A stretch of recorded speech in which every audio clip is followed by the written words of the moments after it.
Alright, so we're back, and well, I've decided to make episode 3 here just pretty much an immediate continuation of episode 2, seeing as how, I've already recorded like 36 minutes of gameplay.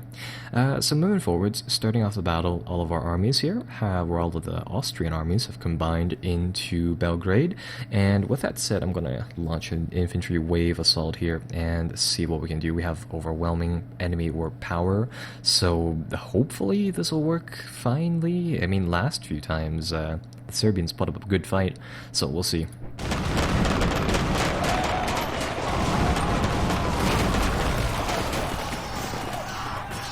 Alright, there we go, we're finally making some progress. We're starting to take out the enemy garrisons and all that, though. Yeah, unfortunately, we are still suffering losses that exceed theirs.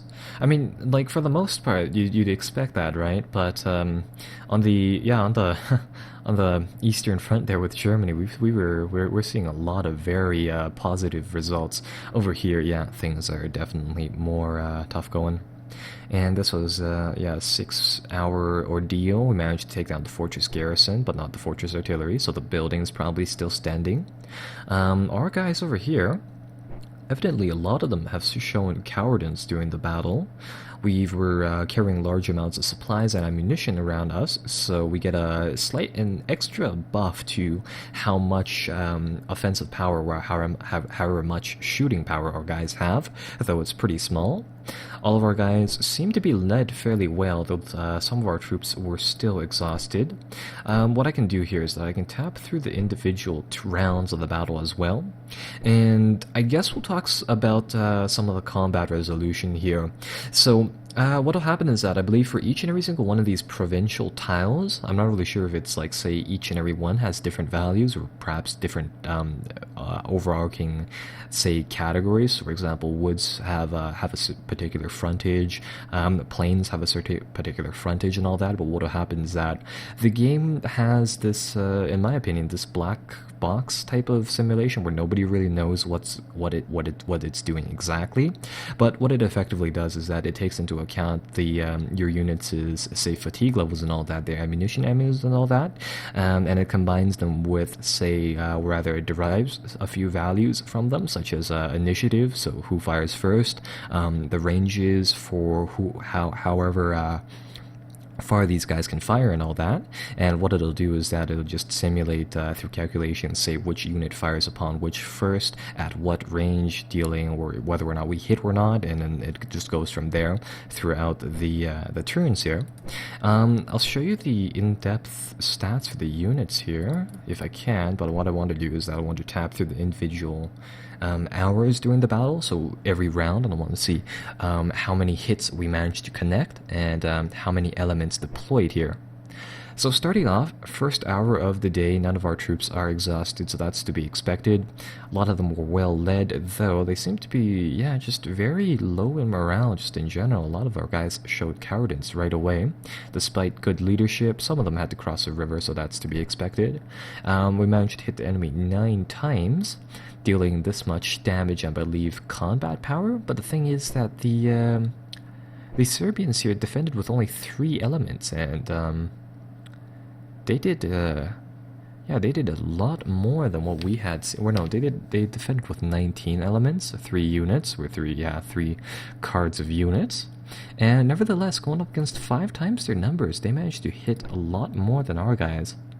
Advancing forwards 1 turn in the second round, we committed 120 or 119 elements, or you could think of them as I guess companies of troops or even squads, for an easy way to conceptualize that. And they only deployed 8, and yet nevertheless they did a solid 20 points or 20 hits, and we only did 11. We had some better luck as the battle went forwards. Only the fortress garrison was left at round 3. So we got a few solid hits there. I guess we overwhelmed the fortress, and going to turn or hour number 4. Fortress garrison was once again the only thing left.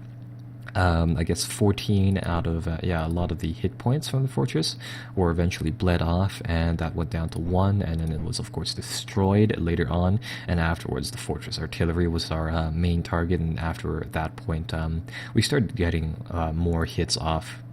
So I guess the summary of that battle was the actual army defending pulled off, but the fortress defenders weren't so lucky, and they stood around. So they yeah, they got the short end of the stick there, I guess.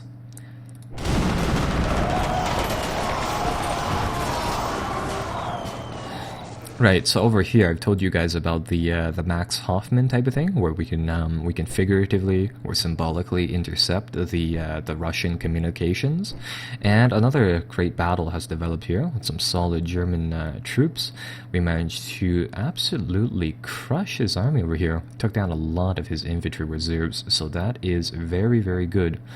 So going forwards, yeah, that is the likely option. So the battle continues here in Belgrade on another day, and the Austrians managed to whittle down whatever was left inside the fortress here.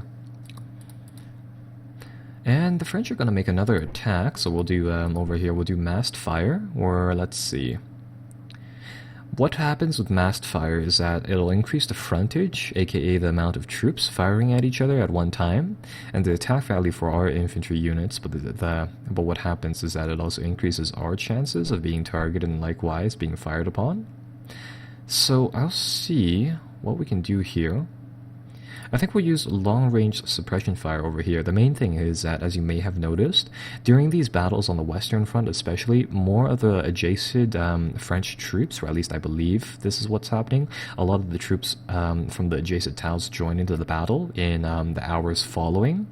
So I think we could go either with long-range barrage or box barrage. Box barrage will try to prevent the enemy from getting reinforcements, and I guess that would be helpful here.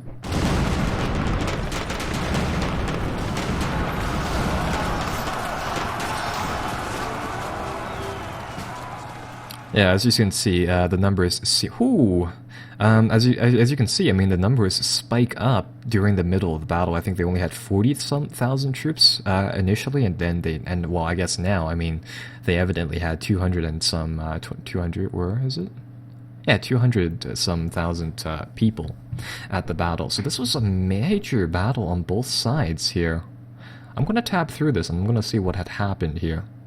So, evidently both of our forces committed to similar deployments. We tried to enact the box barrage, but that didn't actually happen, so I guess that explains why so many troops joined in here. For them, they committed to a few Bombard communication missions. I'm not really sure what that does, to be frank, though we can tap through the individual hours here to check things out. Starting off, round number 1, we deploy our forces, so we try to go for a suppression thing. Luckily, we bring in heavy artillery and a few regular field artillery pieces, so that helps out. They bring in some aircraft, evidently, to assist, and yeah, you can strafe people with the aircraft, but in 1914, that would be quite literally some guy firing his pistol out of his aircraft. They bring in a lot of artillery, and they go with harass enemy deployments. Alright, that's fair. Oh, wait, no, actually, they do bring in a lot of infantry, and one of their units was fairly weakened. They only had 16 elements, whereas, say, those troops, if assuming that they're fairly similar to the German troops, should usually have 16 elements, where hearts were, you know, hit points, really. So, yeah, those guys were routed pretty fast. These two, a few of their units took the brunt of the blow there, and were accordingly eliminated.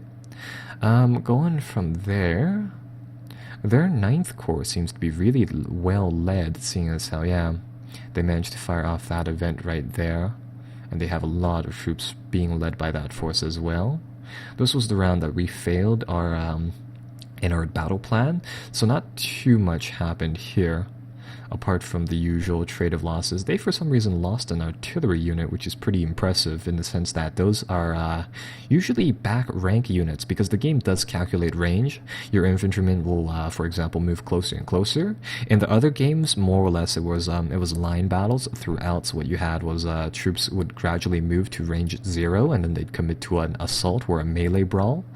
So that that happened. I want to say that it happened here, where to some extent troops are brawling out there. I don't really know why the French brought forwards artillery guns, but good for us, though. We managed to snipe those off. Our heavy artillery pieces had a high probability to hit, so that's good. These heavy artillery pieces, when they hit, they should do right around 3 points of damage each, which doesn't sound like much, but I mean, once you mass them, if you have 2 of these, you could, in theory, do like, yes, 12 points of damage onto one of these troops, and that would really drain the health of the enemy units really fast in a major battle, especially if the battle goes on for a long time. And then moving forwards from there, yeah, again, we get some really good devastating battery hits, lots of high probability to hit, lots of good leadership, and overall, yeah, our deadly fire ravaged the enemy ranks, dealing a lot of damage to the French.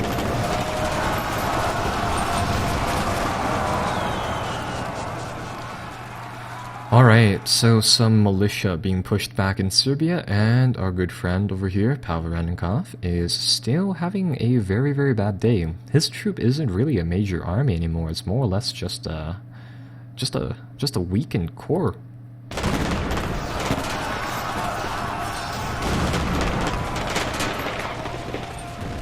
Huh. I don't recall there were any more troops in Belgrade, but I guess they had a second line of defenders or something. Because we took down the fortress, and then this turn we had to fight some I don't know, maybe it was retreating troops getting in here from one of the adjacent towns or something like that, but either way. I guess that's that. So overall, pretty good turn. I'm optimistic at that French battle there. I hope our morale will jump up to 100 because of it. And would you look at that, 103 national morale, so we're doing something right here. So let's see, checking the messages once again, lots of ambassadors being set forth, that Max Hoffman thing plays out. Evidently it takes, Russians and Germany suffer negative 66% cohesion, leaders are inactive, that makes them so that they won't be able to attack, and I believe the little briefing says it locks the units in place, but I guess not on the camp, or I guess not here. I think we can pull up a message box for this one, I guess not. Yeah, a whole bunch of sentiment things change since we have a few ships just out and about. They sink some merchant shipping of the Western powers, and that lowers their state funds, not by much as you can see, but it's a bit. It helps out. So that's that. Movement orders, a lot of stuff gets played here. A lot of our guys seem to, rather, later on, a lot of our armies seem to suffer from exhaustion, even if it's just moving one tile. I'm guessing that's the Russian winter coming into effect, but that might be something else. Not going to check ownership, not really that important. I'm going to check the systems and various messages, though, because these are usually fairly important. Lots of people are advancing in rank, or being, a lot of people can now be promoted, so that is good, kind of, and a lot of things happen like that. Alright, so it's a new turn, we have a lot of war resources, and chances are that we'll do some production this turn. One of the things that I want to do is that I want to check up on our front lines here. I mean, we're holding very well over here, but let's just see. Yeah, our troops are actually at pretty decent levels of cohesion now, and as you can see, the French army here, this is actually a major army, and it's at half health, and it only has 300s, or 200 some points of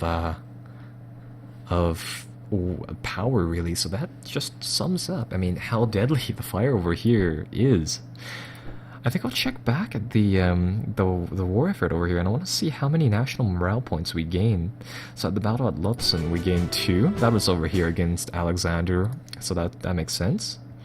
On the French front, another 3 morale point battle. So yeah, that was truly a grind, and this one was also apparently a big battle. We gained 1 national morale point there, despite the losses being fairly low. So overall, yeah, that's that. A lot of planes doing their stuff, so that'll be good. And yeah, Paul von Hindenburg has arrived, so actually he's probably been there for quite some time now. But that is the situation in the world for now. I'll get our guys over here to continue maintaining an offensive posture. Or no, this guy, he's inactivated, so he can't do that, but wherever we can, we will. And hopefully they'll be able to find these splinter units over here and eliminate them accordingly. And yeah, the big Serbian army has fled here. So going from here, what we can do is I'm going to check up on the Austrian armies. I'm going to see how well they're holding up. Some of these guys have suffered a few losses. For the most part, they're alright, but they're low on cohesion. What I can do is that I can get a few of these troops to enter the fortress at Belgrade, and it'll speed up their cohesion recovery rate, and I believe it'll also speed up their healing process or replacement process as time goes as well. But this is very close to the front, so I don't think I'll do that just yet. Instead, what I'll do is that I'll see which of these armies is the biggest one that's still ready for combat, really. And Army Group 6 seems to be Army Group 6, and this one over here seems to be those. What I'll do is that I'll get this army over here. I'm going to see first and foremost whether or not I can make him into a corps. And yes, I can, so I'll do that. Make him into a corps. I'll send him forwards here to combine with one of these armies, and likewise I'm going to send artillery reserve to combine as well. And in the meantime, I'll get one of these armies to enter the structure, and I'll get them to pretty much just go in there and heal up, and then I'll get the other two to go to a defensive posture and to just wait outside for now. Over here, what I think I'll do is that I'll launch an attack onto Serbian Army HQ using our big stack here, which is still at full cohesion and health, or should be at full cohesion and health. So they'll do that, and I think that'll be all the actions over there. Let's see what the Russians are doing over here. They're trying to intercept or interdict our route back. That might be slightly troubling. I'm going to send our army forwards over here. And I'm going to see whether or not they can maintain a defense in Colombia over here. Right, so two big... Oh, actually, that is a massive force. That's going to be something that we'll have trouble dealing with, but for now, I think we'll be able to play that one off. Either way, so over here, Max von Hausen should make a stab at the remainder of whatever army this was. I think that was Randenkampf's force, and over here. Second Russian army should be still low on cohesion and also in passive mode, so I'll get reserve corps over here to make a stab at them and see what they can do. Oh, actually no, Pavel's troops are over here, so I guess this is half of the Russian second army just so happened to break off. In that case, we'll just let them do their thing, really. So Army Group 2 now is fairly exhausted, so we'll bring them into the town and we'll get them back to full health here. And now that Army Group 1 has had a turn to rest and all, as you can see, they're back at full health, and for the large part, they are back at full cohesion. So, provided that their leader is active, I'm going to send them off. They're going to take the railroad just because it saves some time and saves some cohesion in one tile, and they're going to attack Pavel's troop again. So this is a nice way to combine a few of these movements. So this area should be fine. We should be able to pull forwards 2 army corps here. And Guard Corps, we'll get Guard Corps to wait for now. So right, offensive's going pretty well over here. Not the best, not the worst, or in terms of speed, but it's working out. So that'll do. Over here we're making a few movements. I guess in the meantime what we can do is we can switch to production. No, let me see, there we go.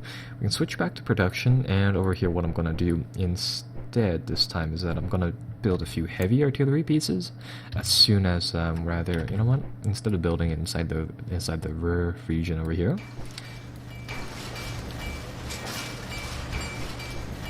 I'm just going to put these pretty much inside this area. These heavy artillery pieces cost a lot of war supplies and money. Yeah, it's 250 war supplies each, so those are definitely things to be reckoned with. And after that, I'm going to build a few medium pieces as well.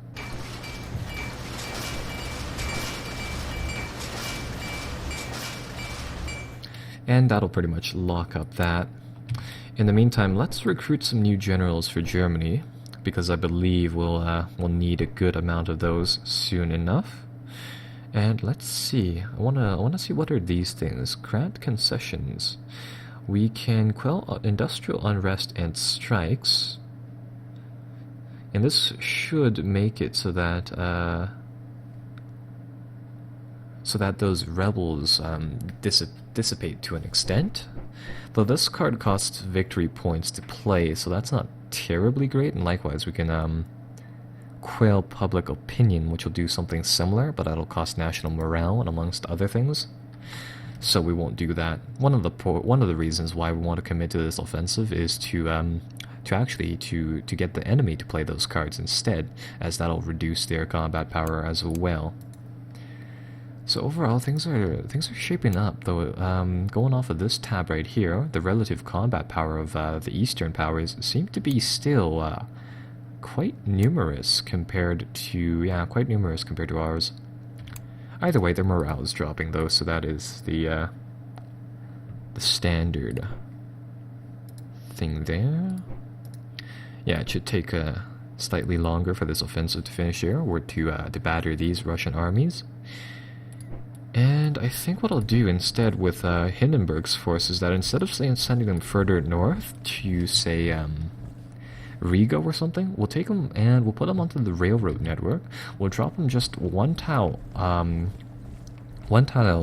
just 2 tiles away from Lodz, and we'll drop them here, and we'll get them to make a push into this region where there are hopefully no Russians stationed, and afterwards into Warsaw later on. So I think that'll be this turn. And we're back with the Regions tab. There we go. So, let's see. Max Verhausen's troop, once again, he's going to launch an infantry attack, and we'll see what we can do about crushing another Russian army.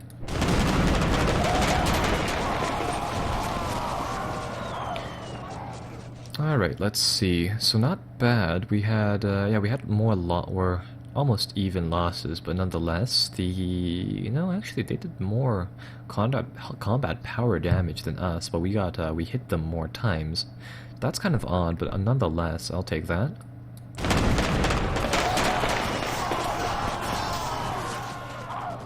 Okay, so that'll be 2 there. At the very least, it'll scatter their troops, so that'll be, at least that.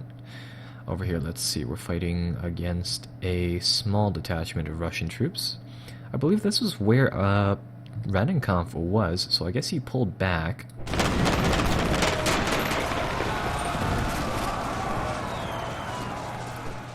Huh. He made an appearance afterwards, so let's see. No, he was actually at the battle start as well, so I don't know what happened here.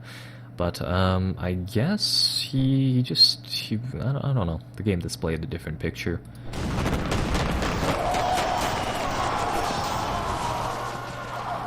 And right over here, we're gonna make a stab at their HQ. The British are gonna hunt our, they're going to hunt whatever we have there.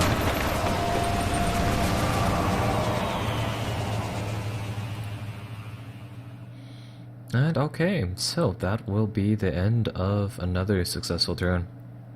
So right, the British are, we have a few minor ship detachments, or battleship, or not even battleships. I think it's like more or less light cruisers scattered about the world. Those will gradually get hunted down by the British Navy, just as they did in real life. So with that said, we'll see a few more of those losing naval engagements as things go on. One of the things is that we have to be careful with the fleet. The ships that are out of the area are, for intents and purposes, just pretty much dead automatically. The ships that we have inside the bays of the German Bight over here, they should be fine for now. So let's see, new turn, a lot of new things, lots of stuff about ambassadors and stuff, and Turkey has joined us, so that will be something to see. Lots of our guys are fighting battles. We gained 1 national morale point in fighting against the Russians, so I imagine they lost 1 point as well. Lots of movements, a loss of exhaustion, not very many new troops entering the fight, and Germany has called up new generals, so that is good, and a few other things happened, not too much. I guess we could check for air battles. Nope. No, so no air battles. Okay, so that's good. So let's see. This front should be holding now. And let's just see. So we pushed back the Serbian HQ, though we took a lot of losses. And now our troops are looking slightly better in terms of morale, especially the one which was set onto the passive stance, of course. So these guys are getting ready. In this case, what I think I'll do is that I'll get another one of these. I'll get the weaker out of the two of these armies to go into that passive stance and to enter the fortification. And over here, what I'll do is that I'll get the larger of two armies. We're actually seeing as how this one's inactivated. We can't do too much with it, but we'll get the army that's more or less healed up to switch back onto the offensive. Go on the offensive once more, and I'm going to drive them into where the Serbian HQ retreated into. So hopefully they'll do some damage there. Over here we're converting the provinces, and we should be able to make a minor assault like that. How are we doing over here? All of these guys have the Iron Cross on them, so well, no, only this one doesn't, so we'll let them continue do their converting thing. And over here, let's see. I guess that'll be it for the Serbian front here. In the meantime, actually, what we could do is that at this point inside the game, a lot of these Serbian mountaineer divisions are unlocked, and these are more or less just secondary units that I guess function as reinforcements. I'm going to combine them over here. I'm going to make them into a mountain force that will hopefully deal with the forces over here. So we'll do that. No replacements of finishing, so that's unfortunate. Oh, I see. A lot of our troops will be ready next turn, though, so at least that'll be good. Western front should be fine for now. This area we're starting to get some intelligence about the Russian forces, and as you can see, they have a full army, full in cohesion as well, ready, and they probably have two more. Yeah, two more there, or maybe one more here. Yeah, so they're starting to prepare for an offensive inside this area. Right, so we're going to see what we can do to cause a bit of panic in the back ranks, and we're going to get von Hindenburg here, and he is an excellent leader by the game standards. He's a Might Commander, first and foremost. That's one of the bonuses that he puts onto all of the troops here. We're giving them a 25% increase in fatigue recovery, meaning that cohesion, I believe, will go up faster like that. He has good subordinates, so he provides more command points, and I believe it does something to the core commanders as well. He's strategically decisive. All of the troops in his stack gain +1 initiative, which is a very helpful bonus, seeing as how that determines who shoots first inside the battle simulations there, of course. He also gets strategic genius. If he is in command, this general provides +1 strategic, another point in initiative, and +5 frontage bonus if active, meaning that more troops will be able to fight on the front lines, dealing damage at the same time, and occasionally firing first. So yeah, very useful guy there. Over here, let's see, we managed to capture a lot, 3 Russian supply wagons and some munitions as well, so these guys are gonna eat hearty today, I guess. And the Russians are beat back over here. They probably only have a small detachment of forces left, so we'll commit to another offensive here and see what we can do about pressing forwards. Von Hindenburg's army have taken a few hits, but they are still largely ready, so we'll send them down. We'll see what they can do at taking Belostok over there. We'll get the cavalry to advance forwards again to scout out the tile, and over here I think I will actually post for first army in defensive posture into the town, and let's get the army corps here to launch a minor offensive. I want them to deal with the Marines here, and in addition I want them to clear out the railroad to Minsk, so then we can get our full army to move. So we'll get them to do that. We'll keep the actual army back in reserve for now, and I think this will be that'll be that region for now. Overall, yeah, that area will be that. And I think we've already plotted a few movements here. Nope, I don't want this force to move. I want to enter the fortification. Yeah, we've already plotted the movements over here, so that's good. In the meantime, I guess we'll check out the Ottoman Empire now. So the Ottoman Empire has a fair amount of their own divisions and all, and of course these guys are pretty much ready, just as is. Their troops, I want to say, are decent quality. The main thing is that we can get an overview of, say, how these units function. We can get a few different stats about them. One of the things to note is that it'll say that their ammunition is depleted. I think I mentioned this once before, but yeah, they draw supplies off of the general supply vehicles and amongst other things. So they technically do have supply. It just comes from a different location. Some of their combat stats here are pretty important. Again, initiative determines who fires first. The firepower and the range damage here, I believe these are determined when, and the assault here, I believe these are split up between offensive values, things that you use on, of course, the attacking position there, and some of them on the defensive battle positions here. So with that said, we can check the some of the damage things about these guys. They have protection, you know, protection against fire, various different damaged or damage ratings there. Some frontage, meaning we're frontage open and frontage closed. I'm not sure about the difference, but it just it's a measure of, say, how many troops you can fit onto the front lines, aka if you have 40 frontage, you can put in 40 of these divisions, or 40 of these elements rather, and they'll be able to fight. But if you have 41, one of them will have to sit in the back and likely do nothing. So that is, yeah, that they have a range of 3, so they fire afterwards, after they enter that range, and they have a rate of fire of 2, meaning that they fire 2 hits per turn. They have a whole bunch of stuff about movement and stuff, I'm not going to get into it, and a lot more other stuff here as well about some of their other statistics. The main thing is that I want to check them compared to some of the units over here. I mean, the chances are is that early on inside the game, the units should be more or less the same, but I'm under the impression that the German troops are either just better, or somehow maybe they have, of course, the better leaders, or something that just makes them seem more resilient, or something along those lines. It might be the fact that they have a rate of fire of 3, so every unit counts for technically 1.5 of these other units, just going off the fact that they can fire really fast. Though they seem to have less initiative, which should be a pretty big deal, or a pretty big negative thing, but evidently it's not.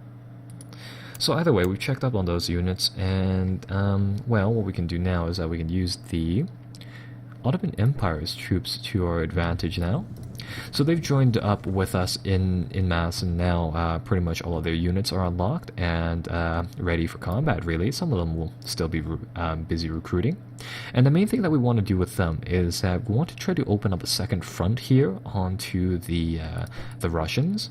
And with that said, what I'm going to do is I'm just going to shuttle a lot of these infantry units into this area, and we're going to try to follow the railroad network here, and we're going to try to break through into the Russian lines here and do some damage accordingly.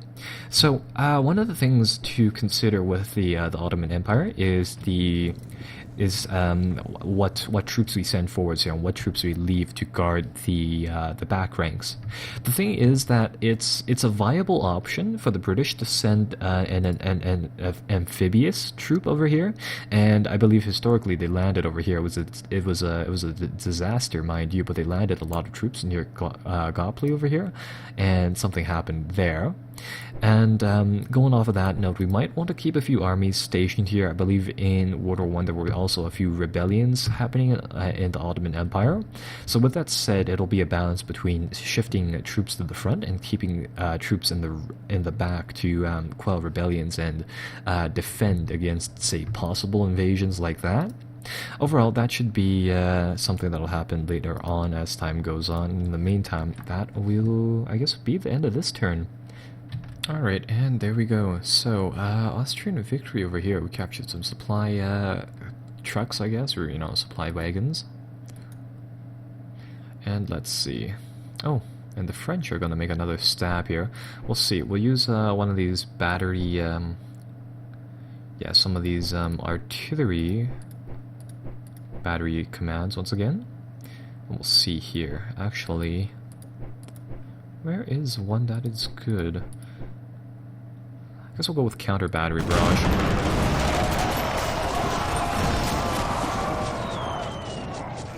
Huh, that worked fairly well. Oh, well, I see why now.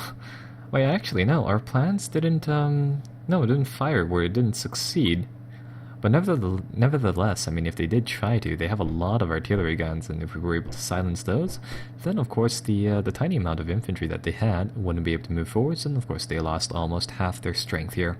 So either way, decent battle over here against Radomir Putnik again. He has a pretty strong army for what it's worth. It might be just because our armies are very tired when they move up here. We'll see what we can do. We'll see whether or not we can perhaps do a Bombard communications mission. I'm gonna see what this does.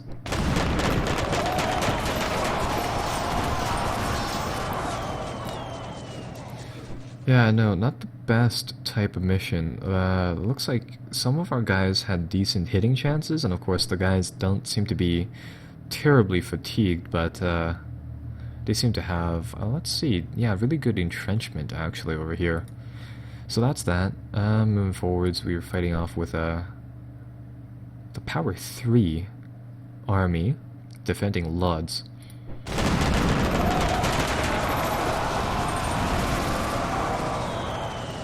So either way that area works out, and over here we're getting attacked by a very large, or no, a decently large Russian force. I'm gonna go with massed fire. It's gonna increase the frontage, but we have more troops, so this should work out.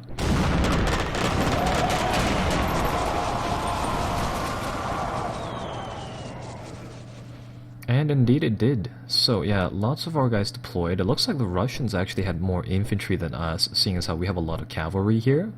But nonetheless, we had 278% entrenchment, so our guys were pretty dug in. And with that said, yeah, lots of losses here. So that's good.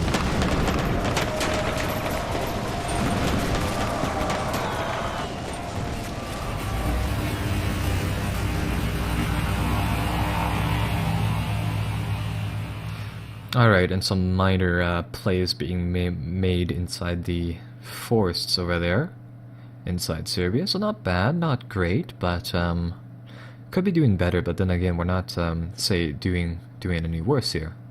Let's see what our national morale goes up to, because that national morale also helps us out on a few things, such as production of troops and all that. So hopefully that'll go up by 1 or 2 points. No, actually, that went down by 1. So let's see what happened there. Try to return to a neutral value. Okay, so I see. So that's that. Over here inside this region, we are pretty much just defending. Evidently, our attack here, going up against these militiamen, probably didn't go very well. So we were kind of pushed back there. Serbian HQ moves. Let's see. So yeah, those were the things that happened over here. Our major armies are back in, or you know, they're pretty much ready. So get von Frank's army to shimmy forwards 1 turn. Over here we'll hold, and we'll attack. Launch that all-out offensive and try to break Serbian army HQ once again. And I think now we can pour in some guys through the front, so we'll do that. So, Serbian front's handled. Over here, we are dug in, all nice and snug. So, that'll be, I'm going to check the log here. I'm going to see whether or not the entrenchment values have been buffed up once again, because I see a few of our guys on the line that have entrenchment values of 3. So, maybe that increased on this front. And with that said, that should make it harder for the French to break through as well. But likewise, when we try to make a few stabs here, that'll be difficult. In the north here, let's see, we managed to advance slightly. Our guys are taking a few cohesion hits as they move forwards, but it shouldn't be that big of a deal. Our armies here are catching up nicely in the back, so that'll be good too. And over here, a few stragglers are still left. So I think that'll be it for this episode. When we return, we'll see what we can do on the Russian front here again. So far, I mean, we're having good luck breaking the northern armies. The southern armies over here we're keeping pace with, so that's good. Serbia is it's a difficult situation here, but I think it'll get better as time goes on. And France here seems to have stabilized, so chances are is that it'll stay like this through the winter. Bye-bye for now, or actually, before we go, I'll check the losses just to see what's happened here so far. So, originally, let's see, the Western powers' morale has actually dropped below 100, so they're not doing too well, though they have a pretty high VP gain. The Eastern powers are, I guess, technically doing, say, pretty well in the sense that the morale is high. They originally started off with, I believe, 110. Now it's down to 102. Our morale has been, of course, steadily going forward, so that's good. And their combat power has dropped down a whole 10 points, or 10 percentage points. So they only have half of our armies here. But that may have been due to the fact that the Ottoman Empire just joined us. We lost in total 380,000 men. Eastern Entente is much greater and combined. Of course, they lost a lot more people than ours. So that's good, and I think this is a nice place to end off this part, so I'll see you guys later on. Bye-bye for now.